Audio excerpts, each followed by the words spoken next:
The Ahmed family had been dreaming of this vacation for months. The thought of visiting the grand mosques, the bustling markets, and the delicious food in Turkey had kept them excited. Their bags were packed the night before, and everyone had gone to bed early, eager for the big day. The next morning, the house buzzed with energy. "Wake up, everyone! We have a flight to catch," Baba called out, adjusting his wristwatch. Mama hurried to double-check the passports. Ayan, the eldest, helped his little sister, Aisha, put on her jacket. Even their usually calm Baba looked slightly anxious. "We have plenty of time," Mama reassured as she closed the last suitcase. "But the airport is far, and we don't want to risk being late," Baba replied, leading everyone out the door. The family piled into the car, their hearts filled with excitement. "Turkey, here we come!" Ayan cheered as Baba started the engine. Everything seemed perfect, until they hit the highway.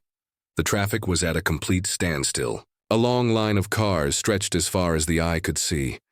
Honks blared from impatient drivers. The Ahmed's excitement quickly turned to worry. "Baba, what's happening?" Ayan asked, peering out the window. "There must be an accident ahead," Baba said, gripping the steering wheel. "We should still make it if this clears up soon." Minutes passed, then 30 minutes, then an hour. Aisha's voice quivered. "Baba, we're going to miss our flight, aren't we?" "Don't say that," Ayan mumbled, though his own hope was fading. Baba kept checking his watch, his jaw tightening. "Let's pray we make it in time." Finally, the traffic started moving. Baba pressed the accelerator, weaving through lanes. They reached the airport and rushed through the entrance, dragging their suitcases behind them. But just as they reached the check-in counter, a staff member shook his head. "I'm so sorry, sir. The flight has already departed." A heavy silence fell over the family. "But we were just a little late," Ayan said, his voice full of frustration. "We've been waiting for this trip for months." Aisha sniffled, her excitement replaced by disappointment. Mama placed a gentle hand on Aisha's shoulder. "Sometimes things happen beyond our control." "Sweetheart," Baba sighed and turned to the airline staff. "Is there another flight today?" "I'm afraid the next available flight is in 2 days." Their hearts sank. Ayan sat on a bench, burying his face in his hands. "This is the worst day ever." As they drove home in silence, Baba finally spoke. "I know this is disappointing, but remember, Allah's plans are always better than ours." Ayan huffed. "How can this be a good thing? We missed our flight." "You'll understand soon, inshallah," Baba said calmly. That evening, as they sat around the dinner table, Mama turned on the TV. The news anchor's voice filled the room. "Breaking news. Flight TK-417, bound for Istanbul, experienced severe turbulence and was forced to make an emergency landing due to engine failure. Passengers described a terrifying mid-air ordeal before the plane was safely brought down at a nearby airport."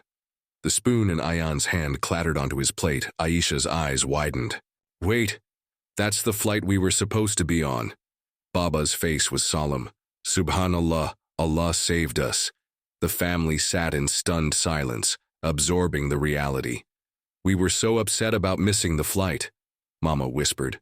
"But imagine how scared we would have been if we were on that plane." Ayan exhaled slowly. "I was so angry today, but now I see this delay was actually a blessing." Baba nodded. "Allah knows what we do not. Sometimes when things don't go our way, it's because He is protecting us from something we can't see." Aisha grinned. "I'm never complaining again. If things don't work out, I'll just say Alhamdulillah." Mama smiled. "That's the right attitude, my dear," Baba chuckled. "Now let's get some rest. In 2 days, we'll be on another flight, this time exactly when Allah planned for us to go." As they said their prayers that night, the family felt a newfound sense of trust in Allah's plans. So, friends, remember sometimes, what seems like a misfortune is actually Allah protecting us. We should always trust His wisdom, because He knows what is best for us even when we don't understand it at first. Like and share if you believe in Allah's perfect plan.